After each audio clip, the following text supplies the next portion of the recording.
Student, online class में आप सभी का स्वागत है। हम पढ़ रहे हैं कक्षा 10वीं विज्ञान अध्याय 1 रासायनिक अभिक्रिया व समीकरण। ठीक है, तो देखिए आज मैं इस वीडियो में आपको जितनी भी रासायनिक अभिक्रिया है जो एग्जाम की दृष्टि से महत्वपूर्ण है उन सभी रासायनिक अभिक्रियाओं को समझाने की कोशिश यहाँ पे करूँगा। देखिए पहली सबसे महत्वपूर्ण बात है कि रासायनिक अभिक्रिया को समझने से पहले हमें यहाँ पे दो चीज़ों की जानकारी होना चाहिए। एक होता है अभिकारक। क्या होता है? अभिकारक। साथ में हम इसे क्रियाकारक के नाम से भी जानते हैं। किस के नाम से जानते हैं? क्रियाकारक। ठीक है, दूसरा होता है यहाँ पे उत्पाद, और इसे हम क्रियाफल के नाम से भी जानते हैं। तो देखिए होते क्या है। मान लीजिए मैंने यहाँ पे एक रासायनिक समीकरण लिया, रासायनिक समीकरण। देखिए मैंने लिया यहाँ पे C+O2, दोनों मिलकर किसका निर्माण कर रहे हैं? CO2 का। ठीक है, दूसरा एक और रासायनिक समीकरण मैंने यहाँ पे लिया CaO प्लस H2O, ये दोनों मिलकर किसका निर्माण कर रहे हैं? CaOH का whole twice calcium hydroxide, और साथ में क्या निकल रही है? यहाँ से उष्मा निकलती है। अब देखिए इन दोनों उदाहरणों के माध्यम से हम अभिकारक व उत्पाद को आसानी से समझ सकते हैं। देखिए यहाँ पे कार्बन और ऑक्सीजन क्या कर रहे हैं? ये एक रासायनिक अभिक्रिया है, और इस रासायनिक अभिक्रिया में कार्बन और ऑक्सीजन दोनों क्या कर रहे हैं? भाग ले रहे हैं। क्या कर रहे हैं? भाग ले रहे हैं। तो किसी भी रासायनिक अभिक्रिया में भाग लेने वाले पदार्थ हमेशा क्या कहलाते हैं? अभिकारक कहलाते हैं। मतलब यहाँ पे कार्बन और ऑक्सीजन क्या हमारे अभिकारक है। साथ में हम बात करते हैं उत्पाद। ये वाला जो पार्ट रहता है ये क्या कहलाता है? हमारा उत्पाद कहलाता है। तो किसी रासायनिक अभिक्रिया के दौरान बनने वाला पदार्थ हमेशा क्या कहलाता है? उत्पाद कहलाता है, या उसे हम क्रियाफल के नाम से भी जानते हैं। किस नाम से जानते हैं? क्रियाफल। तो देखिए दूसरा उदाहरण है मेरे पास, ये कैल्शियम ऑक्साइड और ये क्या है? जल, है ना। ये दोनों क्या कर रहे हैं? अभिक्रिया कर रहे हैं। ठीक है, और अभिक्रिया करके क्या बना रहे हैं? यहाँ पे कैल्शियम हाइड्रोक्साइड बना रहे हैं, कैल्शियम हाइड्रो ऑक्साइड। ठीक है, तो हमें जो समझना है उसके बारे में बात करते हैं। अब दोनों यहाँ क्या कर रहे हैं? क्रिया कर रहे हैं। मतलब बिना बुझा हुआ चूना, इसको क्या बोलते हैं हम? बिना बुझा हुआ चूना। और इसको क्या बोलते हैं हम? पानी, जल। अब ये बिना बुझा हुआ चूना और ये जल दोनों आपस में क्या कर रहे हैं? क्रिया कर रहे हैं। तो मतलब क्या कहलाएंगे? क्रियाकारक कहलाएंगे। तो किसी भी रासायनिक अभिक्रिया में भाग लेने वाले या क्रिया करने वाले जो पदार्थ है वो हमेशा क्या कहलाते हैं? अभिकारक कहलाते हैं। ये आपको ध्यान रख के चलना है। ठीक है, साथ में अब इन दोनों की क्रिया से क्या बना है? कैल्शियम हाइड्रोक्साइड बना है और उष्मा निकल रही है। इसमें क्या बना था? कार्बन डाइऑक्साइड बनी थी। ठीक है, तो उत्पाद मतलब किसी रासायनिक अभिक्रिया के दौरान जो बनने वाला पदार्थ है हमारा वो हमेशा क्या कहलाता है? उत्पाद कहलाता है। मतलब ये वाला जो पार्ट रहता है क्या कहलाता है? हमारा उत्पाद कहलाएगा। ठीक है, तो देखिए इन चीज़ों की जानकारी मैंने आपको इसलिए दी क्योंकि अभी जब हम अभिक्रिया करेंगे तब इनकी आपको आवश्यकता लगेगी। देखिए सबसे पहली अभिक्रिया हमारी अध्याय से संयोजन अभिक्रिया। संयोजन अभिक्रिया क्या है? उदाहरण देकर समझाइए। ठीक है, तो सबसे पहले हम संयोजन अभिक्रिया के लिए उदाहरण लेते हैं। यहाँ पे मैंने उदाहरण लिया कार्बन प्लस ऑक्सीजन। कौन कौन मिलकर? कार्बन व ऑक्सीजन दोनों सहयोग कर रहे और करके क्या बना रहे हैं? Carbon dioxide. Carbon dioxide. ठीक है, अब देखिए अभी मैंने आपको बताया था कि ये जो वाला पार्ट है मेरा ये हमेशा क्या कहलाता है? अभिकारक कहलाता है, और ये वाला जो पार्ट है मेरा क्या कहलाता है? उत्पाद कहलाता है। तो देखिए अब हम पढ़ रहे हैं संयोजन, मतलब सहयोग करके या मिलकर जो नया पदार्थ बन रहा है या उत्पाद बन रहा है वो अभिक्रिया क्या कहलाती है? संयोजन अभिक्रिया कहलाती है। तो आप इसकी थ्योरी में क्या लिखोगे कि वहाँ रासायनिक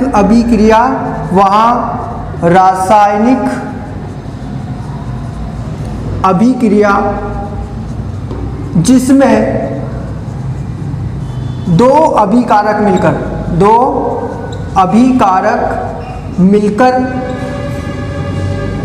एकल उत्पाद बनाते हैं। क्या बनाते हैं? एकल उत्पाद बनाते हैं। संयोजन अभिक्रिया कहलाती है। संयोजन अभिक्रिया कहलाती है। देखिए अभिकारक कितने हमारे पास? दो है, कार्बन और ऑक्सीजन। तो मैंने वही लिखा है कि वहां रासायनिक अभिक्रिया जिसमें दो अभिकारक मिलकर, अब कार्बन और ऑक्सीजन मिलकर क्या बना रहे हैं? कार्बन डाइऑक्साइड बना रहे हैं, जो कि कैसा है? एकल है, मतलब अकेला उत्पाद है। इस वाले पार्ट को हम उत्पाद बोलते हैं। तो एकल उत्पाद बनाते हैं, उसे संयोजन अभिक्रिया कहते हैं। ठीक है, तो वहां रासायनिक अभिक्रिया जिसमें दो अभिकारक मिलकर एकल उत्पाद बनाते हैं, संयोजन अभिक्रिया कहलाती है। इसके बाद आती है हमारी अपघटन अभिक्रिया। ठीक है, या इसको हम एक और नाम से जानते हैं, वियोजन अभिक्रिया। वियोजन अभिक्रिया या अपघटन अभिक्रिया। थ्योरी क्या हो जाएगी इसकी? देखिए, वहां रासायनिक अभिक्रिया, वहां रासायनिक अभिक्रिया जिसमें एकल अभिकारक दो या दो से अधिक उत्पादों में टूटता है, वियोजन या अपघटन अभिक्रिया कहलाती है। उदाहरण के लिए देखिए यहाँ पे, ये कैल्शियम कार्बोनेट CaCO3 है ना, इसको चूना पत्थर भी बोलते हैं।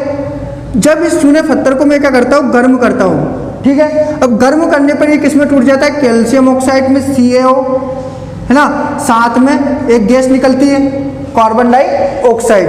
तो देखिए ये वाला पार्ट क्या कहलाता है? हमारा अभिकारक कहलाता है, अभी हमने समझा था।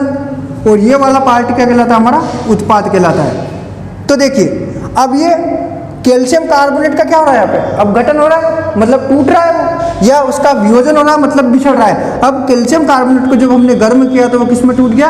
कैल्शियम ऑक्साइड में, वह कार्बन डाइऑक्साइड में। तो वहां रासायनिक अभिक्रिया जिसमें एकल अभिकारक, अब देखिए ये वाला पार्ट अभिकारक कहलाता है। और अभिकारक कैसा हमारा कहला है? एकल अभिकारक दो या दो से अधिक उत्पादों में टूटता है। तो देखिए यहाँ पे कैल्शियम कार्बोनेट और कार्बन डाइऑक्साइड, मतलब दो या दो से अधिक क्या हमारे पास यहाँ पे उत्पाद है। ठीक है, तो इस प्रकार की जो अभिक्रिया रहती है उसे हम अपघटन अभिक्रिया के नाम से जानते हैं। ठीक है, फिर आती है हमारी विस्थापन अभिक्रिया।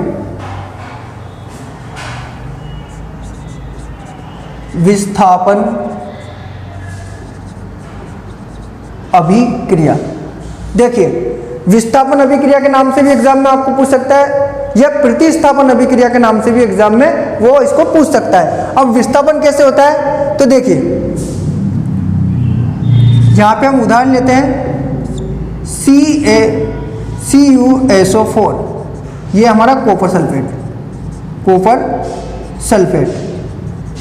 ठीक है, अब इसकी अभिक्रिया में आयरन यानी Fe, आयरन या लोहा के साथ जब कराता हूं तो ये लोहा क्या है? इस कॉपर की तुलना में अधिक क्रियाशील है ना, और अधिक क्रियाशील होने के कारण वो इस कॉपर को क्या कर देता है? उसके स्थान से विस्थापित कर देता है, हटा देता है। इसलिए अभिक्रिया कौन सी अभिक्रिया कहलाती है? हमारी विस्थापन अभिक्रिया कहलाती है। देखिए लोहा अधिक क्रियाशील है कॉपर से, तो ये क्या करता है? उसको विस्थापित कर देता है और खुद उसके स्थान पर बैठ जाता है। तो क्या बना लेता है? FeSO4 प्लस Cu, मतलब आयरन सल्फेट बनाता है, आयरन सल्फेट।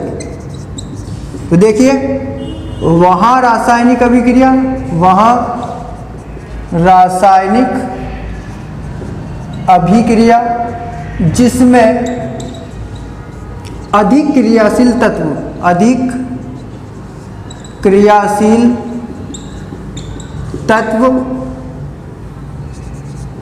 कम क्रियाशील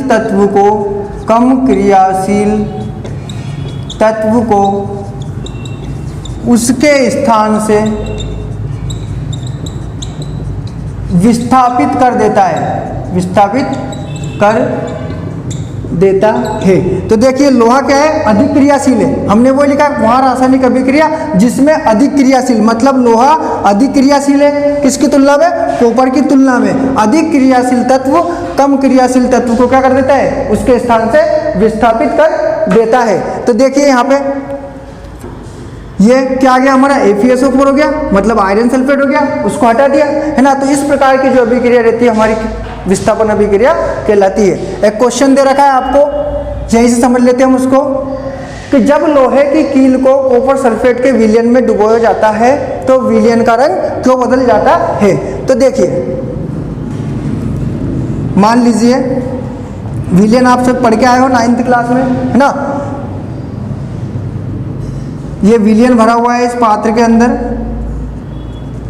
और ये विलयन किस चीज का है, कॉपर सल्फेट का, कॉपर सल्फेट। सूत्र क्या होता है इसका, CuSO4, ठीक है। फिर प्रश्न में क्या बोल रहा है कि जब लोहे की कील को इस कॉपर सल्फेट के विलयन में यदि हम डुबोते हैं तो इस विलयन का जो रंग है वो क्यों बदल जाता है। तो देखिए यहां से मैं कील डुबो रहा हूं इसके अंदर, कील किस चीज की, लोहे की कील है, लोहे की कील। लोहे का सूत्र क्या होता है हमारा, Fe होता है।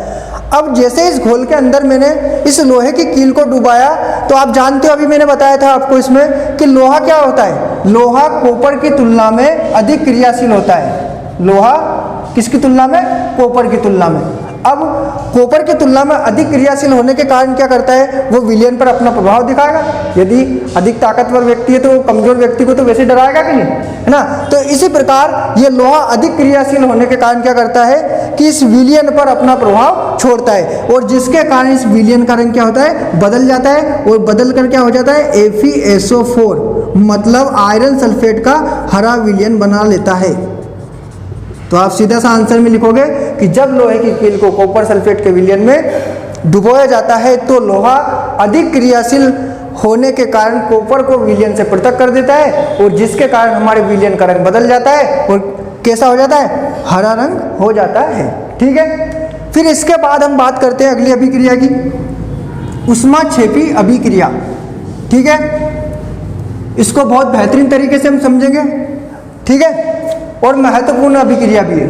देखिए यहाँ पे मैंने एक बाल्टी ली, अभी दीपावली के समय में आप सभी लोगों ने पुताई वगैरह की होगी। ठीक है, तो यहाँ पे मैंने एक बाल्टी ली,